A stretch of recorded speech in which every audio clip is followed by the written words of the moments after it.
about the Phillies? Did you enjoy that? I did enjoy that. It was It's nice. the first time he said he enjoyed baseball in the last 15 years. It was though. You forgot. I forgot. You forget. No.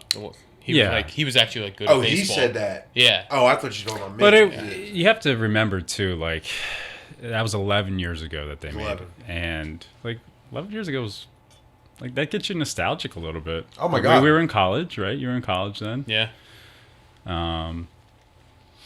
Yeah, I guess I was. Graduating high school. 08. No.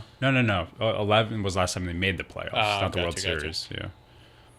That was And actually, they man. made the World Series in 09 and lost to the Yankees. You're right. Man, I was at the NLCS when J-Roll hit that walk-off, Yeah. all banged up. Yeah. Has James gotten on you about Jalen Hurts yet? What? Or No, the Eagles or anything like that? Nah, he tried to when they lost. Like, I just ignore every time he, like, tries to say something to me. Like, I literally don't respond. I'm a pretty good troll. Like, like, when they lost, like, he sent me, like, a thing. It was, like, I forget what it was. It was just, like, a picture. And he's like, oh. Yeah. And like Bry, everything goes over his head. So like he understands when I'm trolling, Yeah. and Bry's like, I don't understand. Yeah. Like he just Yeah. says like he doesn't get anything. They've been a surprise. Hurts has been a surprise. But, I miss your Instagram videos of you smoking cigars every night. yeah, well, that was my thing. So I started smoking a cigar after the Phillies would win. I Yeah. did one, so I just kept it going. I saw. All the And hard work you then, put into those games. Yeah, he acts like I think that like I'm part of the team. Like, no, I'm just a fan. That is a pet peeve of mine when people say we. Like, I never refer to Yeah. Ohio State as a we. Yeah. Like, even as a season ticket holder. Like, Right. Like, I wouldn't say No. we did it. No. Drives me nuts. same. I for wouldn't sure. say we did it, but like I'm rooting for the team. I don't see it as much with, like, Eagles fans, I guess. Maybe more so, like, Dallas fans. And You don't see it with Eagles fans? Are you kidding me? not as much. We're friends with the same people on Facebook. There's no I way. guess, yeah. How about the games though?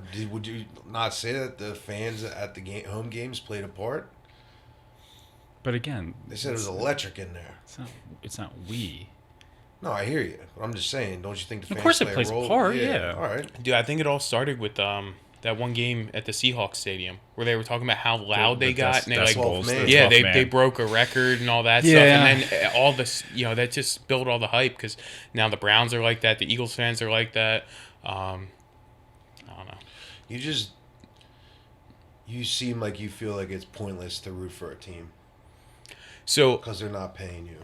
You're not getting anything out of it. I don't really care for professional sports like whatsoever, Yeah. like at all. I understand it's entertainment. I think it's way too expensive to go. And I think it's way too boring to watch on TV. Mm-hmm. And like, there's better things you can fill your time with. But like, I was reading something. You would know if it's true, but there's like an innate thing within humans to have like this tribal capacity and to feel like they're part of something. course, yeah. And when it's void in somebody's lives, that they often like look to stuff like maybe sports or like we were talking about sexual identity earlier or whatever it is to like be in their pact. So like I get why people are doing it. I just think they're picking the wrong things. Yeah. And it's funny you say that. So when the height or really the beginning of my Ohio State fandom was when I had let go of my own dreams of playing any type of professional sport, mainly baseball. But like when I let that go, like it needed to be filled by something sports related. I was always an Ohio State fan. I grew up on that. We went to Columbus every Thanksgiving. But the fact that like I didn't have that sports dream of my own anymore, like there was something there. Dude, I can't listen to you say it without thinking about you having the packages of Ohio State stuff shipped to the I know, store yeah. so your wife So, didn't yeah. find out. Yeah, I know. Those are the glory days. Love Ohio State. Yeah, listen, man. My heart's pounding thinking about a week from today. I'll be driving to Columbus. Michigan's undefeated. Can't Ohio believe State's you- undefeated. Yeah, It's just a storyline. I was the same way though when you say that now. Like when I was in high school playing football and everything, like I watched sports, but I wasn't as into it as I am now. And then once everything was done after high school, I had to fill voids. Right. That was one of them. Yeah. Becoming a fan. Yeah, for sure. Yeah. That is funny. I didn't even think about that. Really? Well, I didn't think about how like I really wasn't as into it as I was when I was actually playing a sport because I was more concerned with what I was doing. You know? Is this new thought going to change your future? No, no. Just out here filling voids. Yeah. Love it. What do you weigh now? Oh, Yeah, the bagginess isn't helping.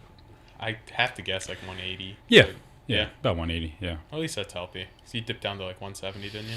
Yeah. Yeah. It's just like, it's not that I don't work out and not that I don't eat healthy. It's just like it takes so much for me to keep weight on. It really does. I haven't gotten to the point in my life where like it just stays there. And maybe it never will, but it's definitely like still a struggle to put on. I think you're Any blessed. Yeah. Yeah. Oh, Because as I get we're older, complete opposite. for sure. Yeah. I know. And I'm literally like unhealthy right now. Yeah. The fact that you've been off for 3 months and Not lifting for like I haven't been. Here for how do you look long, the same We haven't size? worked out in forever. And I'm 330 pounds. I've never been heavier. You're 330. 326 pounds. I've never been heavier God. in my life.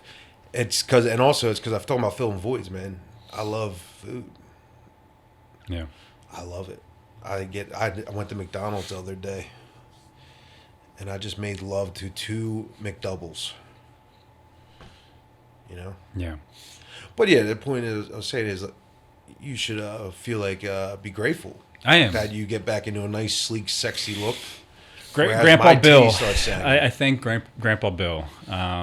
He is the estranged father of my mother. I don't think I've ever brought up my Grandpa Bill. He's not the one that roasted me for the spackle job. No, right? that was Grandpa Keller. R.I.P. Grandpa Keller. I would love to see that, dude. I'm interrupting your story. So, Ben's working the counter at the old store in the strip center. Yeah. And his grandfather and grandmom come in, and they're in town from Ohio. Uh-huh. And he's It wasn't the spackle job. It was Yes, the it door was. frame. The door frame was crooked. It was the door frame to the back. the whole thing. So the guy's just like roasting me, right? Well, he didn't know I was on the other side of the wall behind him. Oh, you weren't there? Oh my god. So this was just like genuine, like in his heart. He walked in here and like couldn't help but tell you about how shitty the job was. And Grandpa Keller was like a solid 6'1", 6'2". So like, Okay. and this wall wasn't the biggest. So he just had this big overarching view of everything. Yeah. And he just And then murdered once you it. walked out. Nah, I stayed behind stayed the wall. in the back. Yeah. I waited until he left. Didn't make a peep. Yeah. Yeah. You're talking about your other grandpa. Oh, yeah. No. Yeah, Grandpa Bill lives in Yeah, Grandpa Georgia. Bill. Oh, why you look so good? Yes. That's what it was. Yes, that's what it was. Yes. Grandpa Bill is like maybe 5'8", Uh-huh. 175 pounds. Okay. Just a Slot jawline of receiver. steel. Oh, yeah. Dude, I shaved my beard for... Are you kidding me right now? What? Let him get this No, story. it's okay. It's okay. Dude, we're talking about jawlines. Go on, I'm sorry. Here we Jaw... go. Oh, you already said the grandpa's genetics. Yes, Shaved my beard the other day I saw. for Halloween. I saw. A mole I wanted to rat. leave it clean shaven. This is the first time I shaved my beard in 9 years. And my wife has never seen me with a clean shaven face. So I was like, I want to leave for a couple weeks. She left. She pulled me aside one day. She's like, listen, you just don't have the jawline for this. Yeah. That's the She real- says, you can't not have hair on your head and not your face and not have a strong No, jawline. that's Yeah. the It's realest you gotta, thing ever. You gotta grow a beard back. You So, cannot be bald without a beard. Yeah, I guess The Rock is the only one that really pulls that off. You got to be a very handsome man. Yeah. What about Vin Dude. Diesel? I mean, No, when he's not he pulls overweight. it off, but like, I'm Yeah. not. You know, Hey, cheek implants or something. Whatever that is. get a Jolzer size. You ever see them? The commercials. Oh man. Just keep your tongue at the roof of your mouth, and then this part gets higher up. It's an old modeling trick. I'm gonna do that for the rest of my life. I had somebody in. I'm not gonna mention his name, but we were doing some media for another brand, and we pulled in this guy, and he was one of our first customers, and we're talking, and he was asking how you were doing, and he's like, oh my god, like that guy used to just get so big. Like, is he big now? I'm like, no, Yeah. no, he's not big. He's very tiny, and. but and then it would always be like, yeah, I would come in one time and he was huge. Then I come in the next time and he was tiny. And then like you see him again in 3 months and he's huge again. And everybody has the same story. Like I was talking to George the other day and he brought up, and everybody's like, oh, it's got to be his genetics. It's his genetics. And, you're such a slob. But do you think it was your genetics that allowed you to go from like 198 to 260? Yes, on top of everything else, but yeah, but most people would take what you were taking, and they still wouldn't get so there. Yeah, I think, and there was always this like intense drive, this intense like once you got in the zone, it was like an addiction, right? Like it was using everything as motivation, whether it was someone's words or what you were looking at in the mirror, and then setting a goal for yourself. And at one point, it was a pound a day for like 60 days, which again is not the healthiest thing in hindsight. But I look back at those pictures now, and it's hard to think about. Like, you just don't know how big you are when you're that big. You really don't. Especially the size I am now, it's just hard to imagine being that big. Yeah, there was always like 2 things that I kind of admired when you would go through those phases. And I said it back then, like you would go into back to basics and you'd be the hardest working person in there, right? So you were always training way harder than everybody else. Mostly on arms, but like always training harder than people. And you never made an excuse for like missing a meal. Like you always made sure you got your food in. And remember we came up with like that base plus concept? Yeah. Where like you had to eat your meal before you ate your junk. Right. Right? And like I feel like that would apply really well with you. Like if you I'm serious, like if you took like your protein and like a healthy carb and maybe you didn't really eat veggies, but and you had to eat that before you could eat your pie at home. I love pie. But you probably like I think body composition wise you'd be different, and then you probably wouldn't eat as much of a pie. It's funny you say that. I went on the coalition website. I was like, let me just, go through the articles and see what's left of my old writings. Uh-huh. And I think Ben's bulking guide was still on there, amongst other things. And that's what I preached at the time. And I think it's something that's still relevant is the fact that you get those core meals in and then you earn it. Right, I got to get through this chicken and rice for the 5th time today, and then I can dive into the Pop-Tarts. And then towards the end of the article, you're talking about when it's time to strip that away. You've done the work with the core meals. You just strip away the nonsense that you've been eating to bulk up. Yes. I like you said, when it comes to like feeling full, not eating as much, it's because when you eat the chicken and all that stuff, you're getting the nutrients in. You don't get any nutrients from a pie, so you do, but when you're done that, you're still hungry, right? Or in an hour, you're still hungry. Yeah, you become more of a sugar burner. Meal. That's good, but I gotta, like, right now, like, for me, it's not the, like, I'm not really doing any, like, lifting or anything right now. I'm not, like, eating like I used to. Like, I used to eat 5-6 meals a day. And it would be like Monday through Friday, it was all just chicken and rice. And then the weekend would come and I'd go out all weekend. Right? It's just where I'm at right now. Like, I think it's the one thing I realized in doing this for however long I've been doing it is like you go through like phases where like right now I'm just at a phase where I'm just not doing it. Like I'm not lifting, I'm not dieting like that. But I feel like everything works for something else. So like right now, like I'm not lifting, but my elbow's kind of feeling better. Like, can I say that I'm proud of you for that? What? For not like lifting? Prioritizing more important things in your life? Oh yeah, thank you. Yeah. Yeah, and that's the thing is like we want to have a kid, and it's just something about I'm married now. It's like I'm such a I'm doing like adult shit. It's like yeah. You going pumpkin picking? No, I don't know. But you're right. No. The adult shit. It's just, especially as someone with 2 kids and a spouse, I can't even imagine. It's so hard to justify, like, going to the gym for an hour and a half. And you're talking about commute plus workout and this and that. And I'm not condemning the people that do that, But again, it's hard for me to justify at this point. And, we joke about what I have at home, and rightfully so. But it does the trick for my lifestyle at this point. Can you talk about what he has at home? Tonal. You look like you could be on the commercial, bro. Like I could see you with doing LeBron like the James. like with LeBron, James. Yeah. Is it nice though? I've heard someone else that has it said they love it. It's amazing. Yeah, it really does. It does a lot of things that I need. Especially with my knee issues. Like, I wish I could squat. I really wish I could. I hope I have that video saved that you sent me of you doing leg extensions during COVID. Yeah. And it just sounds like popcorn, like baking in the oven or in the microwave. Yeah. It's disgusting. I still remember that one day we did legs together, and I didn't even know. And then his knee started going. I was like, "Oh God!" And it slips now, so it slips out of place. I don't want to say dislocates, but it gets to a spot where it's not in the right track. I guess. Yeah. And like I walk like I have a peg leg until Jess can come over and snap it back. Yeah, it's bad. Heather used to get that. Jesus. Heather Frank. Oh, okay. At the gym, we'd call it the wonky knee. We have to click it back in there. Is it both knees or just one knee? It's literally the only health issue I've ever had is my left knee. Yeah, my left knee. Four surgeries. Four? Damn. 3 ACLs and MCL?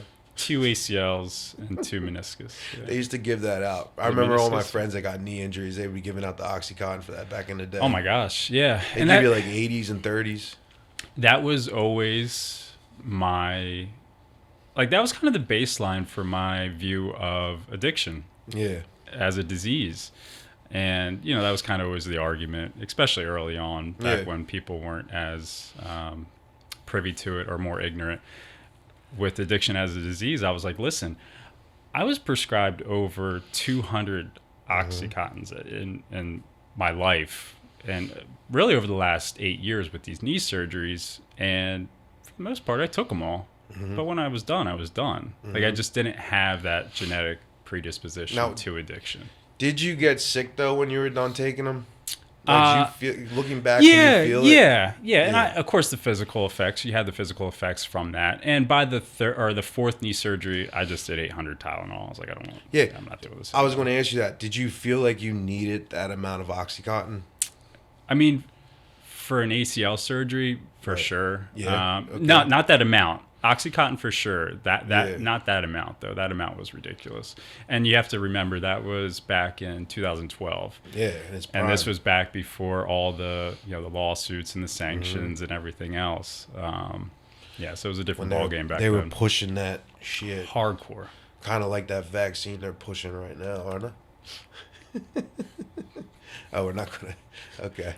We're not going into politics here. It shouldn't be political, but all right. Yeah, but no, that's honestly where I get a lot of my. Have you watched the show on it with is it Dennis Quaid? Yes. I haven't. No. Phenomenal. Yeah. Is it good? And it's phenomenal. It's phenomenal, and it shows. It shows it perfectly. Yeah. As to how it happened, how they were giving it out. A high school kid gets a knee injury, he's getting 80 milligram Oxycontins and Rockaset 30s. And it's someone that doesn't have any addiction, like the doctor in it that's prescribing it ends up getting addicted to it. It's really good, but it breaks it down pretty good, and it shows how Purdue just they pushed it, knew exactly what it was, lied to everyone, and then didn't have to pay any consequences for it. I think that's reality. The whole system of medical needs to be revised, obviously. Yeah. But when my liver shut down, remember when I went to the doctor that day? My doctor I was yellow, right? Mm-hmm. I had terrible skin. He wouldn't let me get blood work. He said, "No, you're fine," and sent me home. And then I had to call him again and say, "Listen, I think I should really, do blood work." And he's like, "Fine," wrote me the script, and then the next day I was in the hospital. Yeah. So, I don't know. Yeah, you're right. I mean, it needs to be completely revamped. I had the same doctor for each knee surgery, and that's how you could tell that times were changing, was because his prescription or his script writing habits changed. It dwindled? It dwindled 100%. Whether it's self-serving to protect or whatever it may be, but you could definitely tell that there is a shift in, it is beneficial, but it's a little too late for a lot of people too. Yeah. You're working in psychology, right? So, do you work with any psychiatrists because Yes. of where you're located? Yeah. Do you guys have like different viewpoints on? That's a good question. So yeah, everything's in house. So the psychiatrist, nurse practitioners, anyone that can prescribe, is literally right down the hallway. For the most part, they are pretty balanced. If something is depression or anxiety related, like they really try to emphasize, like try to work with it with your therapist. But there are obviously every psychiatrist or prescriber has different viewpoints, and they're quick for the Lexapro or something along those lines. Are you big on like weed helping with that? Personally, yeah. I don't smoke myself, but I think that with the trend of marijuana and where it's going and people's understanding of it, for sure. I think that if you could take that over a pill. For depression or for like addiction? No, not for addiction. Well, they do that. They I know. marijuana What? Because rehabs. it's They the have weed lesser of the rehabs. evils? I guess I don't. There are people that do that for sure. Yeah. No, I wouldn't say someone that is recovering from substance use would be prescribed marijuana. The medical industry wouldn't tell you that. The pharmaceutical industry, I should say. Yeah, and then James said, obviously, maybe it's just the lesser of two evils at that point. But it's not something that I would necessarily go for on a personal level. There must be like different genetic drug interferences because anytime I've ever smoked, it's given me more anxiety. It's never calmed me down. Yeah. Like it's probably responsible for more panic attacks than anything else. Yeah. So like, I don't know. Did you smoke through it? Like, did you just keep smoking until it was fine? No. So how many times did you smoke? Like, did you smoke like one time and you're like, oh, fuck this? And then like you tried it again and you're like, oh, no. 4 or 5 years. You smoked for 4 or 5 years. Oh, okay. All right. I'm just curious because I remember like one time, I started smoking again because I had to do drug court, and I got back and I started smoking weed again. And when I got done, and dude, I smoked like half a blunt, which I used to smoke all the time and be fine. And I was like, I was paranoid. I was like, what the fuck? But then I just smoked right through it. Well, that's normal for people. Like the first couple times that they smoke after like a hiatus, that's what I mean. They have like anxiety. But no, like this actually got worse as it went on. Right, you were actually smoking. That's why I didn't know if like you tried it once and you're like, no. No, and it was medicinal too. Like it wasn't like I was getting like bad stuff or anything like that. So nice. Oh, was this your Cali days? No. It's not long ago. It is a touchy subject, though. There's no doubt about it. There is something that, like, there's a lot of different opinions on it. And I think there are people that rely heavily upon marijuana, smoke it every day, and really struggle without it, which is something else to be considered because you can be diagnosed with cannabis use disorder. So that's a form of addiction, but it's non-addictive. Yeah. Right. What about like weightlifting? Do you think it's useful? So that's a big trend right now. I had a guy, before you say that, yesterday asked me about who's this guy on Instagram that smokes a bunch of weed and then lifts. And I said, I don't know who you're talking about. But that is trending now, is where guys will smoke weed and then lift. Well, you're seeing all like the big influencers. Like I think I don't want to name drop, but I think it's Julian Smith. Maybe. I don't even know who that and is. He's like just a great build for a natural person, and he looks enhanced, but he's not, and and then they build up this huge following, and then it comes out that they're big proponents of marijuana, so then everybody's like, oh, you guys smoke and lift because that's what he's doing. I think Michael Phelps is the king of that. Yeah. But nobody goes swimming. Is it smoking and working out? Like, is that what they're advocating for? Yeah, a lot of the younger kids are doing that. Yeah.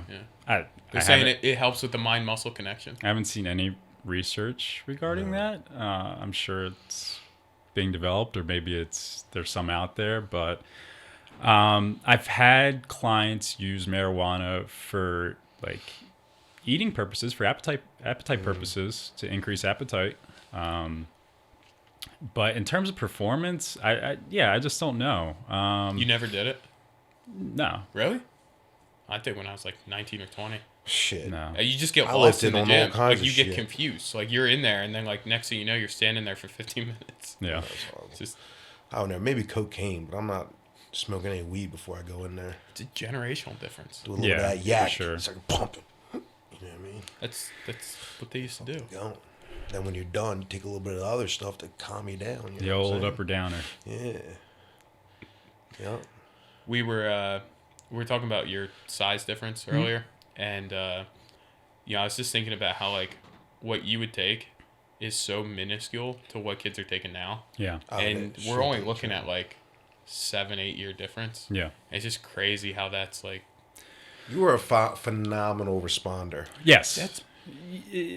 I don't think it's BS, man. I don't think it's BS. Now I'm not comparing it to these kids that are getting on a bunch of shit. I'm just saying as a guy, you were a good responder, and you also did it correctly, which helped probably. Yeah. So I always thought that.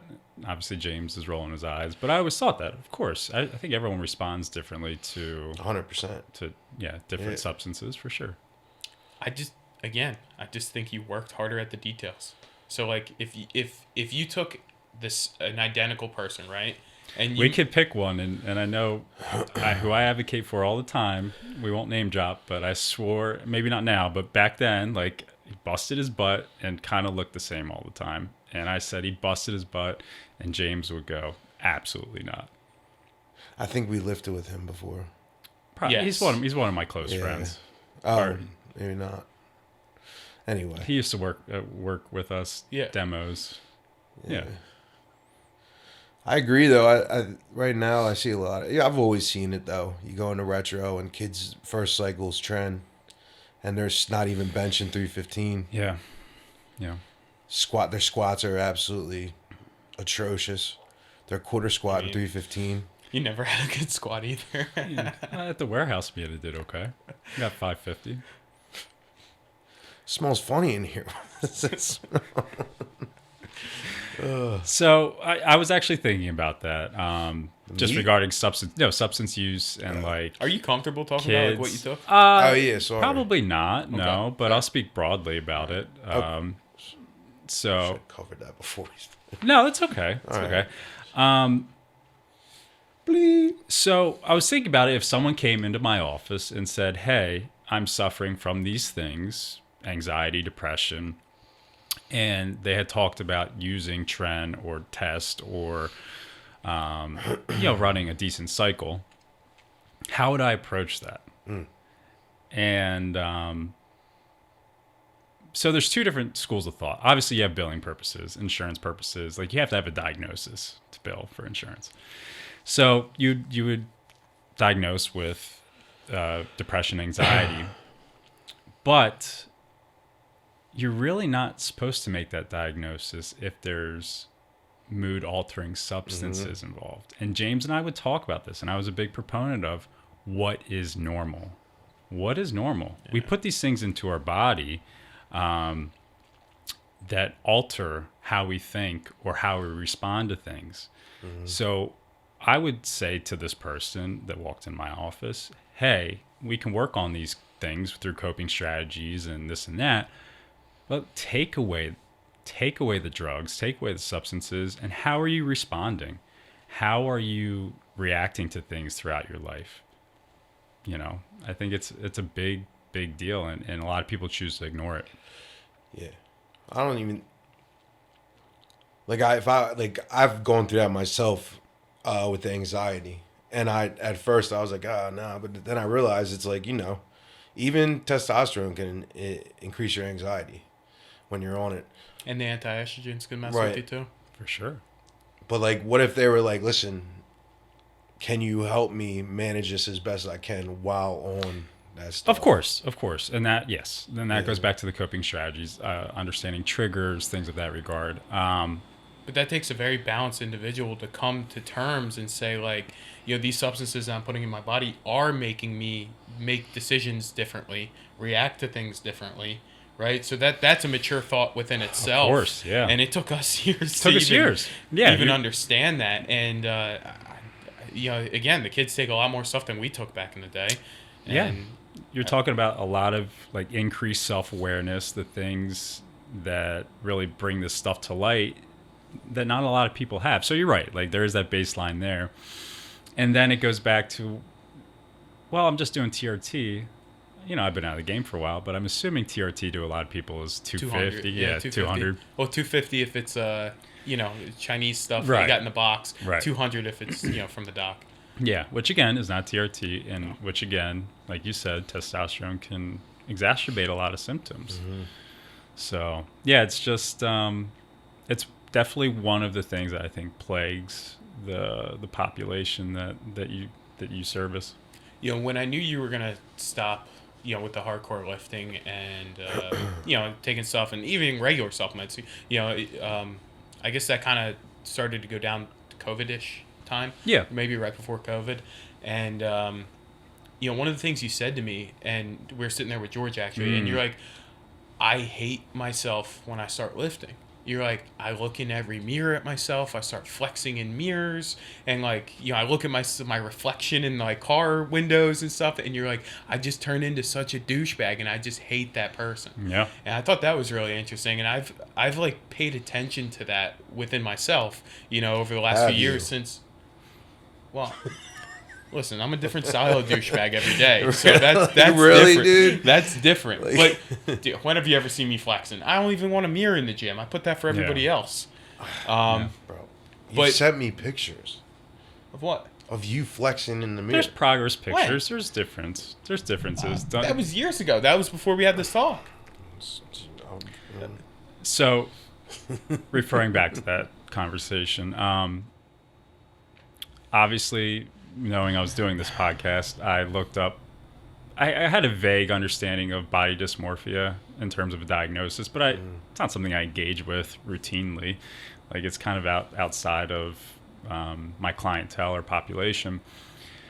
But we fit into it or used to, big time, Still big do. time. Yeah, and you're looking at basically this irrational understanding of the way that you look, and you're nitpicking, you're mirror checking constantly. You might be harping on one particular part of yourself, which for us maybe it was biceps or quads or whatever it may be. Gyno, yeah. Guys, dicks are good. All right. and then it's this constant compare. I can't believe you said that. Listen, can I? No, let me finish. All right, yeah, all right. Well, And it's this constant comparing of yourself to others. And again, it goes back to a lot of people could be diagnosed with that. But within bodybuilding and fitness, it breeds that, though. It breeds that diagnosis. So, It's how do you get literally away what from it it? is Yeah. in bodybuilding? That's what it is. You're getting critiqued. But you can get all right. So that's an issue, right? Body dysmorphia and the obsession that steamrolls with it. Yes. Right. So then you have that coupled with the mood altering drugs that you're taking. Right. The PEDs and stuff. But there are people that have done the sport. People that we've met. Evan, I think for is sure. Honestly, if I wanted to idolize anybody in bodybuilding. It's really him. Yeah. He's just the most down to earth person. He doesn't both the times he's been here, he didn't want to talk about lifting. Yeah. He didn't want to talk about competing. We did the seminar. He says he hates posing. Yeah. He said he hates competing and being up on stage and being in the small trunks and all that stuff. Oh, yeah. I know he has at least one kid and a wife. He's the most normal person. But how difficult do you think that is for people to understand it way ahead of time so they don't follow down that path? Do they have a choice?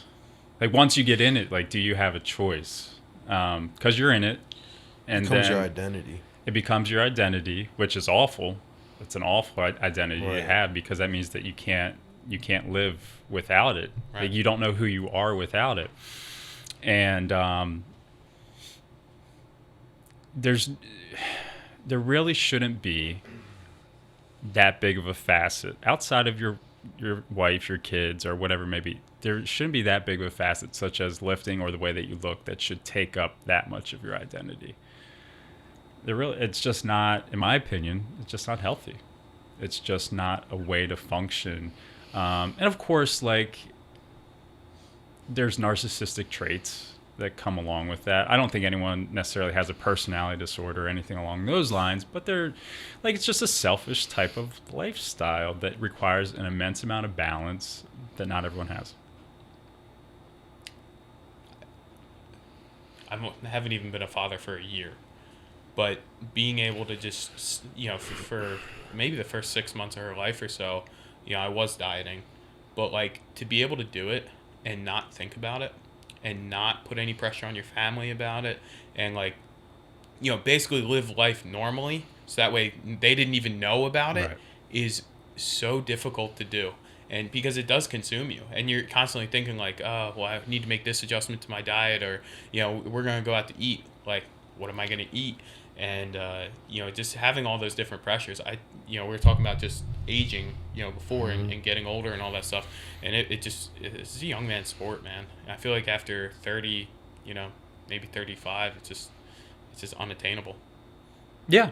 Yeah. I mean, that's to each his own too. Like, you don't want to criticize anyone for following their dreams and their passions. And some people can balance it. And some people can. A lot of, like, I know a lot of people that compete. They have families and they have partners that support that dream, right, that's as huge. Well, which is a big part of it. And it might be income driven too. And income driven. Yeah, like, the people that post all this stuff on Instagram, like, I don't know, like Brad Castleberry or something, right? Like, he posts ridiculously douchey stuff on Instagram, but he's made a living off of it. Yeah. And the people that have 100 followers and aren't making a living but are trying to copy him, like, I think that's where the problem lies, right? Yeah. Is they're not able to bridge the gap and monetize it. I'm not trying to say that. Like, I'm me personally, I'm kind of a little opposite of you. Is like, I like lifting a lot. Right now, I'm not lifting, and like, I feel like shit because I do have body dysmorphia, I guess you could call it. But like, you remember one time you asked me, like, what is my identity? And it's like, how do I identify myself? And it's like, normally people identify themselves by like what they do and not like who they are. And it's like, it's true for me. My whole life, I've identified myself as the big guy. And, when all this football and everything was done with in high school, I spent years trying to fill that void with other things. And then I found lifting, and then competitively doing it, kind of, you know what I mean? And like, that's how I identified myself for all the time. Oh, the bench press guy. Like, that's how I identified myself. It's a shame, but I didn't know how else, like what else do you, like, how else do you, like, how do you find the right way to identify yourself? Because, like, that's what I truly think is, like, I was always the big guy. Not the tall guy, but the big guy. You know what I mean? I could always bench press a lot. Like, that was my thing. That was, you know what I mean? And it's like now, with getting married and all these other things, like I'm doing that, like, I love to be doing, I'm having to balance out stuff more. And these past few months, like, I've just pretty much been putting lifting to the back burner into where, like, I still want to work out, even, like, when we do have kids and stuff. Like, I still want to work out, kind of like you're doing. But, like, I don't want it to be as, like, I don't want it to be, like, as I was, like keeping up, like, excuse me. Like, especially with strength, like, keeping your strength at the top level requires a lot of attention and, like, a lot of, like, work, like eating right, training right, recovering right, you know what I mean? And I still want to look big and everything, but I don't want to have to do all the extra stuff, you know what I mean? And it's like, I really don't know how to go into a gym and not be able to bench 500. Like, I would feel like awful. So what do you do? How do you separate your identity as a person? I would advocate for, what's your purpose? What's your meaning? Why are you here? What's your search for meaning? All those things, asking the deeper questions, because right now, what drives you? For a long time, it was to have a 2K total or something along 600-pound bench. Yeah, 600-pound bench.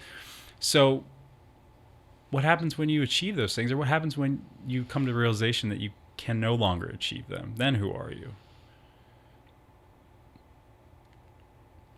That's what I'm saying. Like, I'm just a guy that I just like. I labor, I work. You know what I mean? Is that I have enough a for family. you? No, no, it's not enough for me. Well, then you got to do something differently. Right. Yeah. But it's kind of like a pie chart, right? So all these segments, make up your complete Of course. whole. And there's no reason, like, if you find true fulfillment in, whether it's chasing a number or just working out in general, then you don't want to take that slice of the pie away from you. Right. Yeah. You just have to alter what you're doing. And that's why do you think I'm here at 5:30, 6 o'clock in the morning on the weekends? I make sure I'm home before my wife and baby wake up. Right. And that's such a good point, because James is maintaining this aspect of himself without compromising the most important areas in his life. Yeah, and that's where I'm at now. Is like I'm trying to find how I can, still live and be like do what I like to do, but identify as, something else. Well, I think your situation's a little bit different in terms of James. James has a business and he has a little empire going. Like for you, like you're still trying to figure my way. What's your passion? What do you really want to put your flag down on? And that's fine. That's a lot of people. That's a good way of putting it.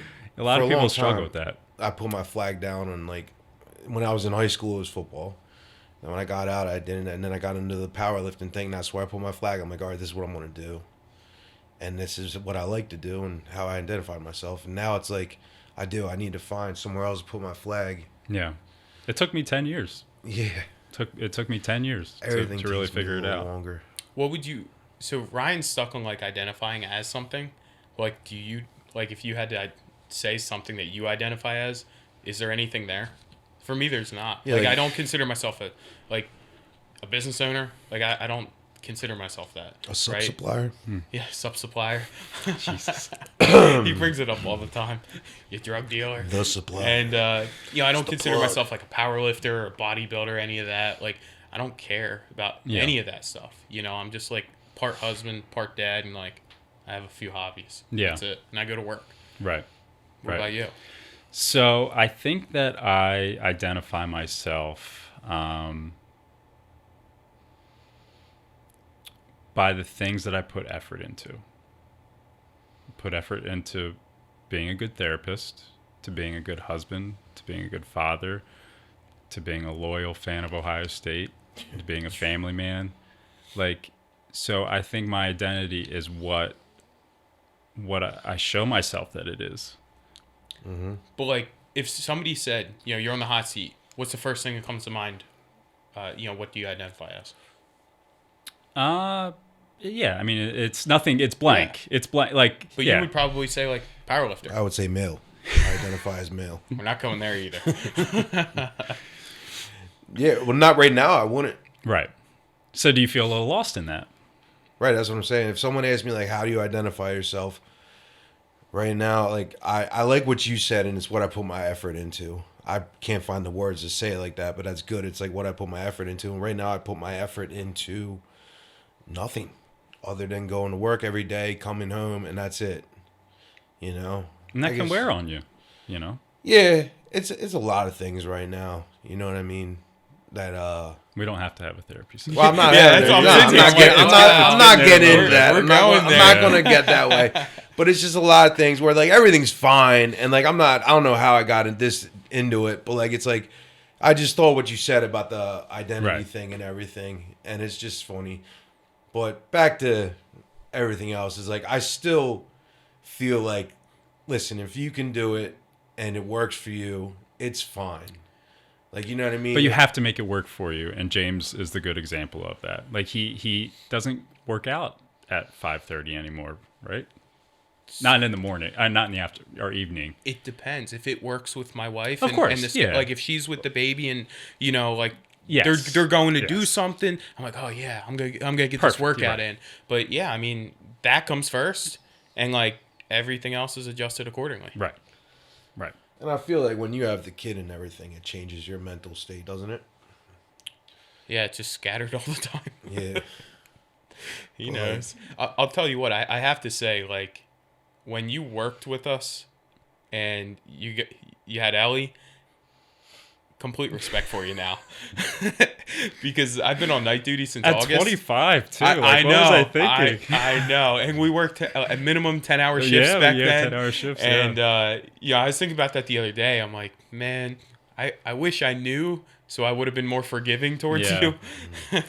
So I remember going to Kepco and getting my cortisol done, and which obviously is an indicator of stress hormone. Yeah.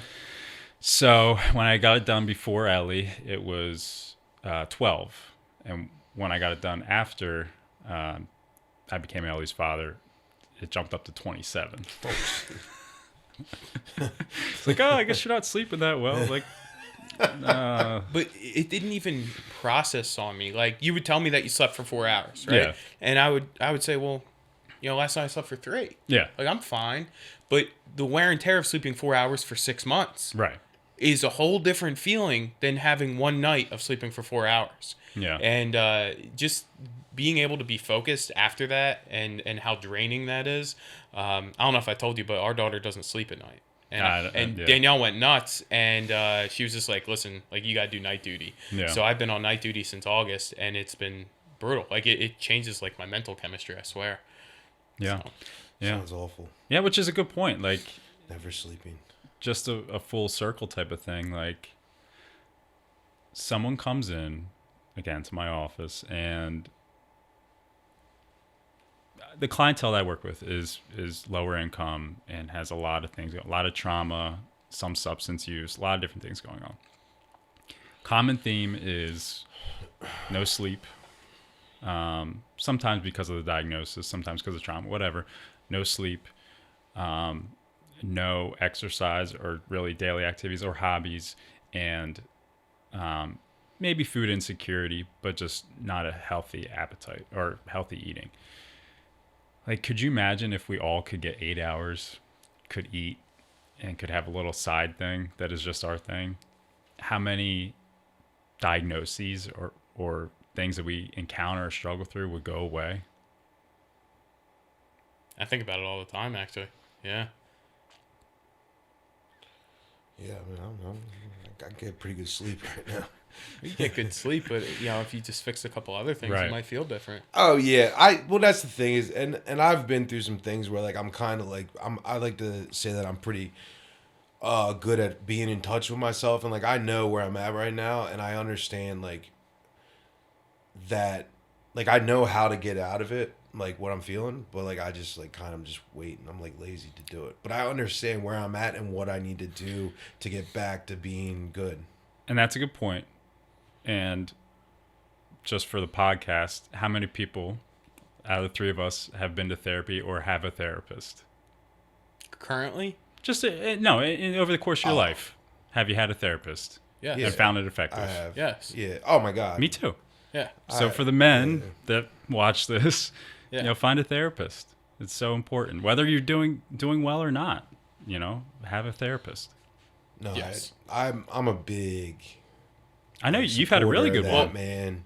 I mean, you were Pendel's resident therapist Yeah, at the I at used the to come store. with I coalition mean, how with many therapy people would just come in to sessions, just yeah. come in and talk to Right. you? Right. So- True. Yeah, you lost a lot of. People of still business come when in. you They left go, that. "I miss my talks with Ben." You Dude, know? I'd be there for like 2 hours, and he'd be like diving into my life. I'm just like, fuck. Yeah. Why am I lifting?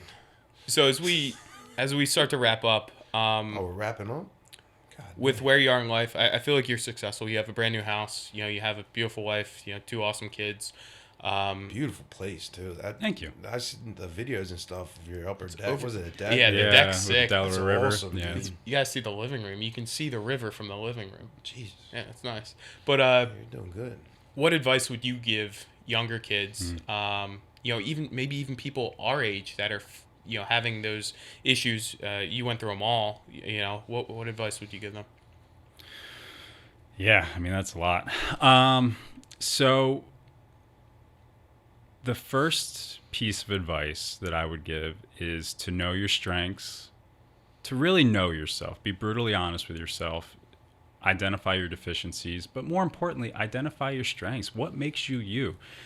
It took me a while to understand what I'm good at, whether it's being the guy at at the Pendel location that talked to everyone. Like, that separated me. Mm-hmm. I didn't understand it. When I looked at my group of friends, in time I understood, like, this is what separates me. This is what makes me different. This is my thing. This is my strength. And I didn't really find value in it for a while. I didn't believe in myself.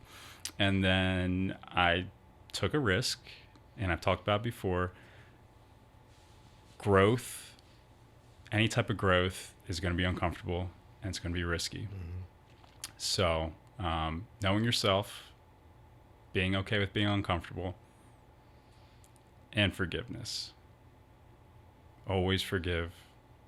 Don't hold on to shit. Just find forgiveness and grow in that. That's good. Thanks. Should have done this in the beginning, but for anybody listening or watching, Ben helped me build this company. He was one of my first customers, and he came on a year after, almost to the day, February 7th. 9th, I mean, if we're going to do it, we got to do it, right? Go ahead. I mean, you want to introduce yourself? Do it. So, not too many people are familiar with the New Falls Fitness story. I'm going there. You want to go there? Yeah, I mean, that's fine. We could go way worse places than that. So James and his friend would, we all used to work out there. We didn't really know each other. James used to be the guy that squatted for an hour straight in the corner. It took him a half hour to warm up and then squatted for an hour. So he, and I always repping Penn State gear. I had just gotten my second tattoo, my second big tattoo, and it was a tree. That wasn't finished, but it was really big. So James and his friend would call me Tree Boy. So at some point, James came up to me and said, "Hey, I see you around. I don't really know you. You don't know me, but I'm opening up a supplement shop, and I'm not hitting on you, but I think that I could use you for some material, whether it's a commercial. It might have been a commercial at the time or anything like that, or something like that." I had just come off my modeling days, so fresh cut, no beard, probably 180 pounds soaking wet. Ripped though. Ripped, yeah. But I wanted supplements. I was all about it, and we never shot the commercial. I came in and James he was in the corner of a CrossFit gym with 3 shelves. And I'm like, okay, this is what it's about. And he talked about my personality throughout this podcast, but he somehow got people to come back and someone like me to believe in him. And the rest is history. Yeah, I still think about why people went back. You are an ass, but when it comes to business, you're not dumb. He knows what to do. Well, he spent time. He spent time with the people that invested in his business. That was always the first thing everyone said when they talked about it, was how much you guys weren't trying to sell anyone anything. When I would go in there, the last thing you were trying to do is sell something. You were trying to help the customers, and everyone knew that. When people would go in there, the way you talked to people and the way you gave them information. You know what I mean? People knew that. And every time throughout, the last 8-9 years, Coalition would get brought up, the first thing I'll be brought up is, talking to you two. And, and I think that was, the biggest thing. You know what I think about at least once a month? You taking a job there. So not only... obviously a year later we had more product and a couple more shelves. But this guy went to college. That's heavy. Yeah. He could have went a whole different route. His life would be completely different. Both he is. Yeah, no, 100%. That's what I'm saying. That's crazy. Yeah. Go on. And, but he went on a road trip, and halfway through the road trip, he texted me, he said, "I'll take the job," and he hustled me for a few extra grand. I did, yeah. He told me he was making this, and I had to match that, so I said, okay. And actually, 100% of the profit at that time went into paying Ben. Yeah. Because I was a mortgage banker. Right. So I didn't need to make money on supplement. I mean, I probably did, but I told myself I didn't. Yeah. And, so all the profit went into Ben. And they made that very clear.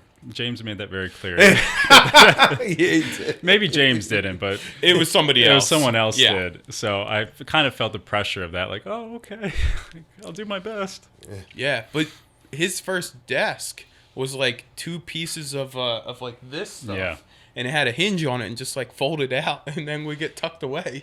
Nice. But I can't imagine like now, just thinking back, like going to college and taking that as your job.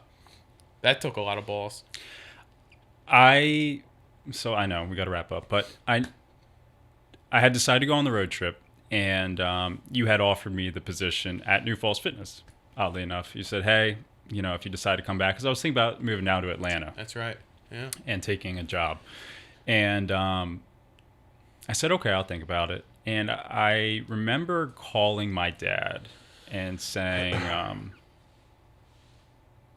"I don't know what this coalition thing is going to be about, but like, I'm going to ride James's coattails. Like, I believe in this guy, and I'm going to invest my time and my energy into this." Again, I had no idea where it was going or what it was going to, but it was just that belief, like that camaraderie, the belief. Like, James came to my engagement party after, I think we knew each other for like 4 or 5 months. So it was just that tight bond and that brotherhood that, like, okay, maybe we could do something big here. Without that, we wouldn't have built what we built. Yeah. So, Yes. any parting words from you? I played a part. Yeah, you Yes. bought all the super trend from us. Yes. Yes. Yes. Yes. Yes. And I took the samples of pre-workout. But anyway, let's finish this off. All right, guys. I have no idea what episode number this is. I don't think we're doing numbers anymore. But thank you for listening, and get back on here soon. If you made it this far, God bless. You can't find the man. You can't Yeah. find Kensington. He doesn't. He's not Nah. like a. No, not yeah. He's Not right not- now. Give it a few years. Go to I'll Kensington. come- See if yeah. you end up in Ben's chair. Do you need Medicare or Medicaid?